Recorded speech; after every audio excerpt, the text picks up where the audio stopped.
पंजाब साम्राज्य सदाई जिए पाकिस्तान ठहियो आहे तीअं ई मज़लूम क़ौमनि सां ज़ुल्म कंदो आयो आहे। हर दौर जे हिसाब सां उन जा ज़ुल्म ज़्यादतियूं ऐं खून करण जा अंदाज़ मटिजंदा रहिया आहिनि। हाणे जदीद टेक्नोलॉजी इस्तेमालु कई पई वञे, जीअं जिस्म जे अॻवाननि सिराई क़ुर्बान खुलावड़ वारनि खे जदीद केमिकल गोलियूं हणण खां पोइ शहीद करे जदीद केमिकल हणी ऐं पोइ शहीद कयो वियो। ईअं ई असांजे सूर्य शहीद सिंध मोहतरम बशीर ख़ान कुरैशीअ खे स्लो पॉइज़न ज़हर ज़रिए शहीद कयो वियो।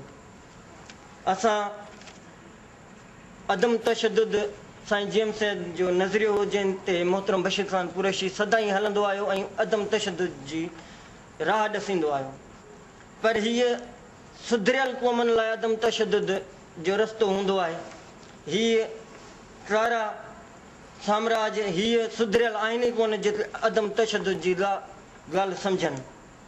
उन्हनि जे लाइ हाणे ॿियो ई रस्तो इख़्तियार करणो पवंदो, शायदि हथियार हथ में खणणा पवंदा। शेर अवां लेखी ओलह में लही वियासीं, ॾिसो होॾे ओभर ॾे उभरी वियासीं।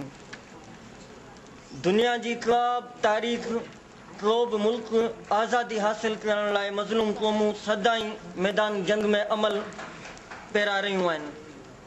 पर आज़ादी उहे ई वठी सघंदा आहिनि जंहिंमें मुकमिल सॼी क़ौम गॾु हूंदी आहे।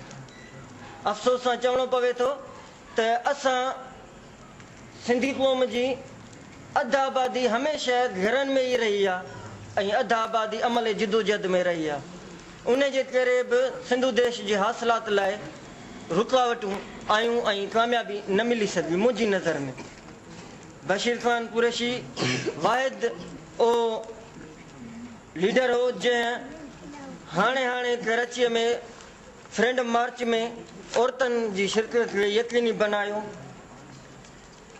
ऐं इन ई सां ई गॾु आज़ादी हासिल करे सघिजे थी जॾहिं सिंध जो हर फ़र्द नंढो वॾो औरत मर्द सभु जिदोजहद कंदा, पंहिंजे ॾुख सूर खे सम्झंदा त इंशा अल्लाह ताला आज़ादी परे न आहे।